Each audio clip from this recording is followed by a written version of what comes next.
Olá pessoal, boa tarde. E aí, como está essa quarta-feira animada de vocês? Estão todos bem? Então vamos começar a nossa aula, né? Peguem aí o livro de matemática e também o livro de história. Mas vamos começar com a nossa aula de matemática na página 64, onde vamos estudar hoje os números mistos, tá bom? Então, leia o problema a seguir. Eurico comeu 2 sanduíches inteiros e mais 1/4 de outro sanduíche. Que fração representa a quantidade de sanduíches que Eurico comeu?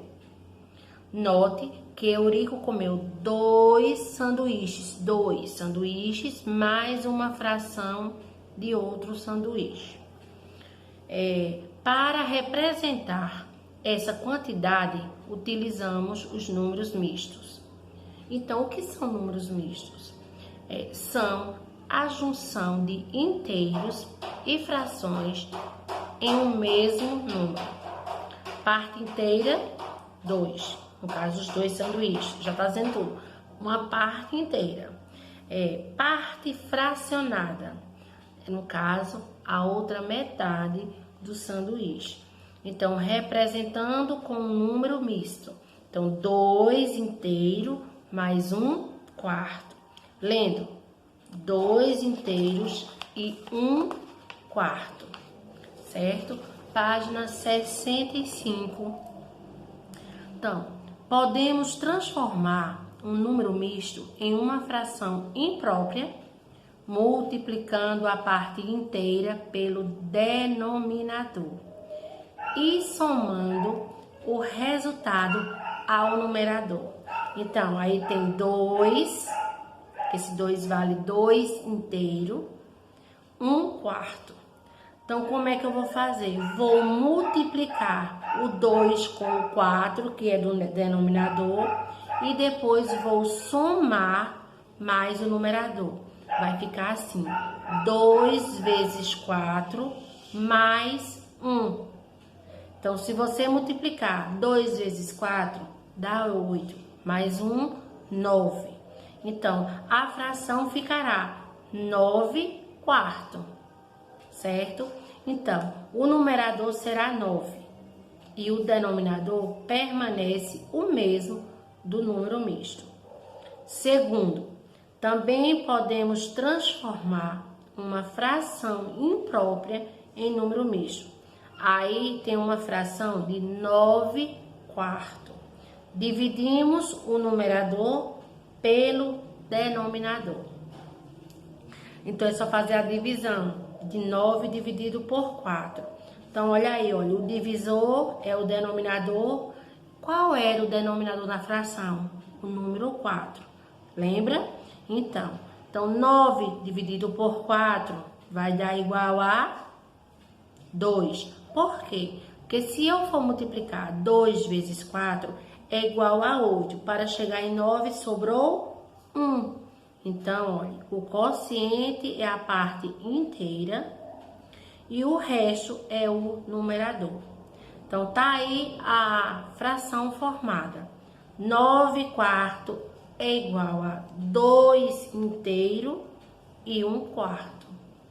Viu que não é difícil? Então, para você conseguir resolver, você tem que fazer o quê? Multiplica o inteiro com o denominador, depois soma com o numerador. Simples assim. Página 66. Para fazer o exercício, é só uma única página, não é difícil e não são tantos para responder, certo?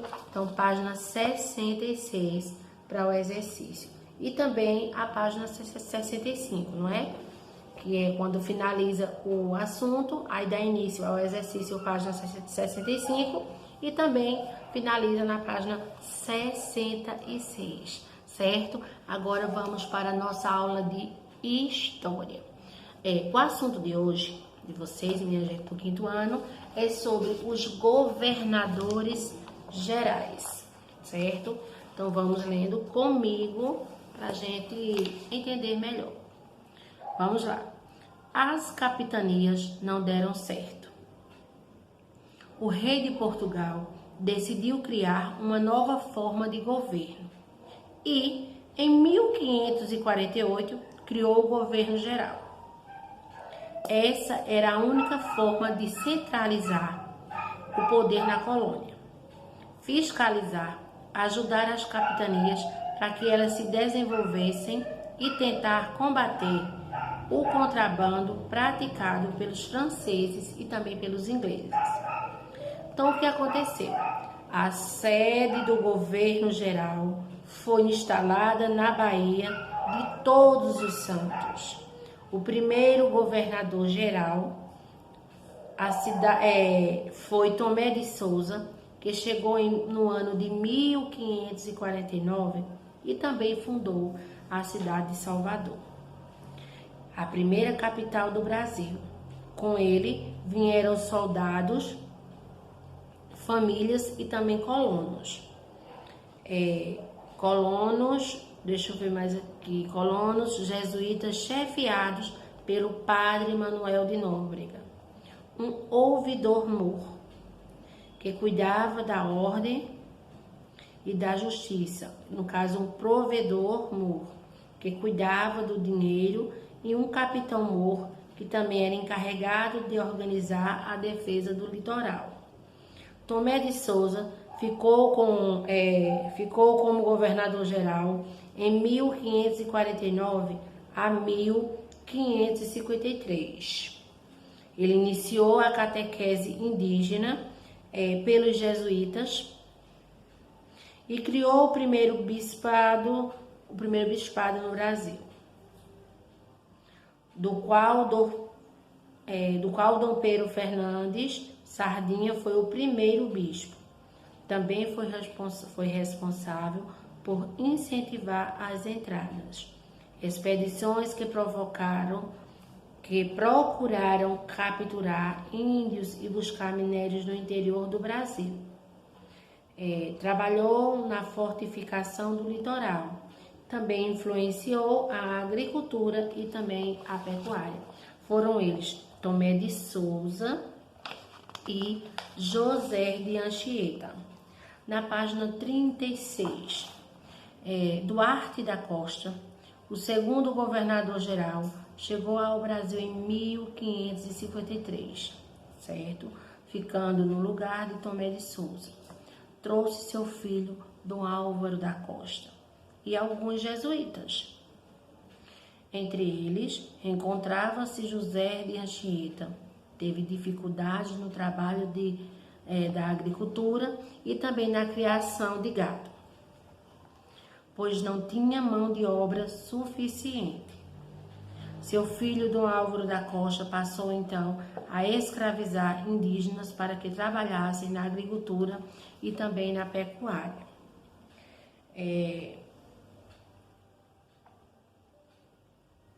Deixa eu ver aqui onde eu parei. A PECO teve dificuldade no trabalho da agricultura. Deixa eu ver, pois não tinha mão de obra indígenas que trabalhassem na agricultura e na PECO. Isso. Agora, gerando desentendimentos com o bispo Dom Pedro Fernandes Sardinha, que não concordava com suas atitudes. O bispo foi chamado a Portugal para explicar o que estava acontecendo na colônia. Mas seu navio naufragou e todos foram devorados por indígenas antropófagos no litoral de Alagoas. Outros problemas enfrentados por Duarte da Costa foram a invasão dos franceses no Rio de Janeiro em 1555, onde fundaram um povoado, e a Confederação dos Tamoios, movimento organizado pelos índios tamoios contra os portugueses. Foi ainda no governo de Duarte da Costa que, no dia 25 de janeiro de 1554, alguns jesuítas, atravessando a Serra do Mar, fundaram no Planalto de Piratininga um colégio de São Paulo de Piratininga, que deu origem à vila de São Paulo, hoje cidade de São Paulo. Em 1558, Duarte da Costa voltou a Portugal e chegou à Bahia para substituí-lo. Então, o terceiro governador-geral, Mendes Sá, que governou até 1572. Ouvindo os conselhos do padre Manuel da Nóbrega, o terceiro governador criou as aldeias, ou missões, onde os indígenas aprendiam ofícios que poderiam ser úteis à colonização e eram catequizados. Em 1560, com os reforços recebidos de Portugal e auxiliado pelos indígenas cristianizados, Mendes Sá conseguiu afastar os franceses do litoral do Rio de Janeiro, mas eles permaneceram no Brasil, refugiando-se no interior com o regresso de Mendes Sá a Salvador. Eles voltaram a ocupar a Baía de Guanabara, só sendo expulsos 7 anos mais tarde. Então, em 1563, Mendes Sá, auxiliado pelos padres Manuel da Nóbrega e José de Anchieta, conseguiu expulsar os franceses na Confederação dos Tamoios, movimento organizado no governo de Duarte da Costa. Então, aí ao lado está a imagem da foto de Mendes Sá, certo? E também outra imagem da partida do Estácio de Sá, Benedito Calixto, no ano de 1853 a 1927. Na página 37, a continuação. Para expulsar os franceses da Baía de Guanabara, Mendes Sá foi auxiliado por seu sobrinho, Estácio de Sá, que a 1º de março de 1565 fundou, próximo ao Pão de Açúcar, a cidade de São Sebastião, destinado a abrigar suas tropas. Aqui deu o nome de Forte de São Sebastião do Rio de Janeiro. Mas, em combate com os franceses, Estácio de Sá morreu e Mendes Sá transferiu o povoado para um lugar mais seguro, que deu origem à atual cidade do Rio de Janeiro. Em 1567, os franceses foram derrotados pelo governador-geral e abandonaram a Baía de Guanabara. Depois de 14 anos de governo, Mendes Sá faleceu no Brasil enquanto aguardava a chegada do seu sucessor. Em 1572, entretanto, Dom Sebastião, rei de Portugal, dividiu o Brasil em 2 governos, o do Norte e o do Sul.